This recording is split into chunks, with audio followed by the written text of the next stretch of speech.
Doug Walker, the Nostalgia Critic. He remembers it so you don't have to. Feels like just a few years ago everyone hated this guy. And for what? A bad review of The Wall? The way it makes you tougher, makes you thinking big. Okay, to be fair, it was a really bad review, like genuinely one of the worst reviews of anything in the history of reviews. That and the not so awesome document, but we'll get to that soon. The thing about Nostalgia Critic is that as a series, pretty much everything about it is dated. It's a relic of the old internet. Even the more modern reviews with the terrible skits are so coded in early 2010s YouTube that it feels weird to even try and watch them today. And you know what? That's okay. A lot of people complain that Nostalgia Critic hasn't really grown or evolved in any substantial way in the last 15 years, but would you really want that? I actually like that there's still this relic of old YouTube in the ever-growing, ever-expanding, infinite abyss of content on the platform. Yes, I know, Doug's content isn't the most insightful, or entertaining, or even funny, but it just feels authentic. Like, no one else but Channel Awesome can make these terrible skits. They're not doing it to appeal to anyone but themselves. Unfortunately though, it seems like the wave of skit criticism that came from a few years ago effectively killed off most of his skits in Nostalgia Critic. Like, look through all of her recent Nostalgia Critic videos, and Tamara and Malcolm are nowhere to be found. Which I guess brings the series back to the good old days before the demo reel stuff and the 2010s and the period of long, unfunny skits. I don't know, maybe it's just that 2010s YouTube nostalgia speaking, but I never hated these skits, even if they weren't funny or good.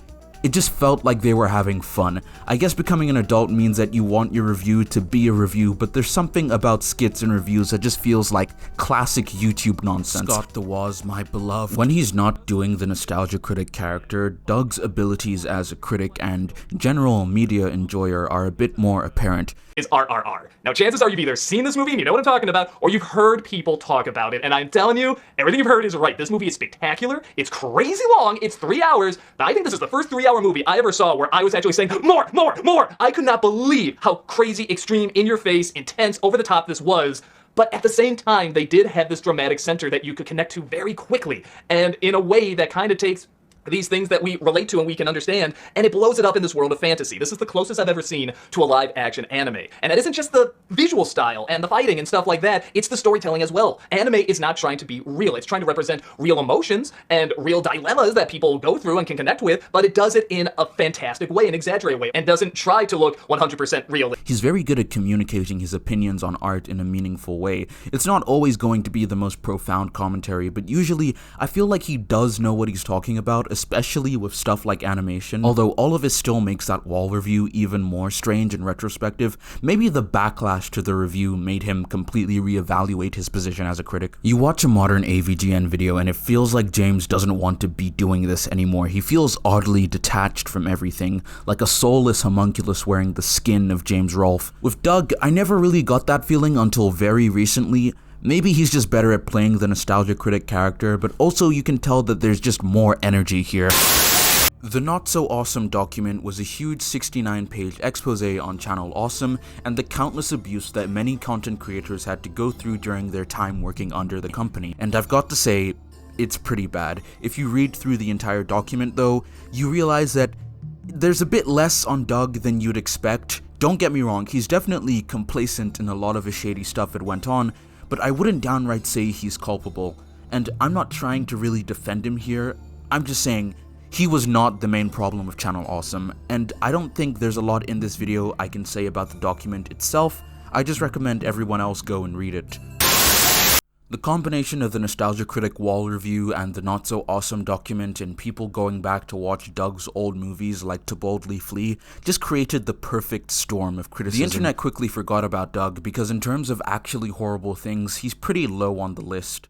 Like, I genuinely think the only reason I can make a video like this and title it something like The Redemption of Doug Walker is because most YouTubers these days get exposed for being sex offenders and domestic abusers, things that are just far deeper down the well of depravity. I can forgive a dude for being kind of an egomaniac and a horrible producer if they show a glimmer of humanity and attempt to change. And that change would be shown. Hello, I'm Daniel the Demon Slayer. I slay demons so you don't have to. So you've encountered Ophelia Diabulu's demon and you've decided to slay it. Before we get to that though, this video is brought to you by the Dollar Shave Club. If you don't know who Oni plays are, well, Why are you even here, watching man? this? You're so old. Oni Plays is basically Game Grumps if they were funny. Who's Game Grumps? Alright, Grandpa, time to go to bed. Oni Plays has been making fun of Channel Awesome and the Nostalgia Critic for years. It's become a running gag on the channel. And obviously, a lot of these have been clipped and have made rounds on the internet. Doug eventually was made aware of these and even talked about them in some interviews. And you just get the sense that Doug has finally calmed down. He's finally stepped down from his high horse. Smiling Friends is a series created by Michael Cusack and Zach Hadel. Zach Hadel is a prominent member of Oni Plays. I'm sure you can see where this is going. There have been numerous voice cameos by internet celebrities all over Smiling Friends, and seeing as how Doug had been pretty chill about the whole Oni Plays imitating and mocking him, a lot of people really wanted him to guest star in an episode. And then, it happened. Season 2, never Episode find out 4. how to vanquish the evil demon. I just found out how to vanquish the evil demon on YouTube. Hello, I'm Daniel the Demon Slayer. I slay demons so you don't have to. Oddly enough, this is the second Nostalgia Critic reference we've seen on television this year. It's clear that Doug Walker has made a lasting cultural impact, and no matter what you think of him and his videos, that cannot be understated. The Nostalgia Critic lives on, whether he wants him to or not.